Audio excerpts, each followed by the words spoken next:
కృత్రిమ మేధస్సు శక్తుల్లో భారత్ ఖచ్చితంగా ముందు వరుసలో ఉందని కేంద్ర మంత్రి అశ్విని వైష్ణవ్ స్పష్టం చేశారు. దావోస్లోని WEFలో ప్రపంచంపై AI ప్రభావం అనే అంశంపై అంతర్జాతీయ ద్రవ్యనిధి MD క్రిస్టలినా జార్జివా సమక్షంలో ప్యానెల్ చర్చ జరిగింది. ప్రపంచం ఇప్పటికే AI రాకను చూస్తోందని, అనేక అభివృద్ధి చెందుతున్న ఆర్థిక వ్యవస్థలు ఈ సాంకేతికతలో తమ బలాన్ని నిరూపించుకుంటున్నాయని జార్జివా అన్నారు.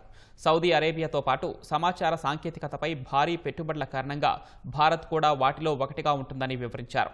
ఈ సందర్భంగా మరో సభ్యుడు AI పోటీలో భారత్ రెండో శ్రేణి దేశాల పరిధిలోకి వస్తుందని వ్యాఖ్యానించారు. భారత్ వంటి దేశాలు AI కోసం అమెరికా, చైనా వంటి దేశాలతో సహకరించుకోవాల్సి ఉంటుందన్నారు.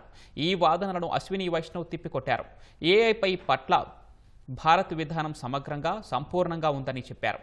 Application layer, model layer, chip layer, మౌలిక సదుపాయాల లేయర్, ఎనర్జీ లేయర్ అనే 5 కీలక పొరలుగా AI ఉంటుందని, వాటి అన్నిటిపైన భారత్ పనిచేస్తుందని వివరించారు.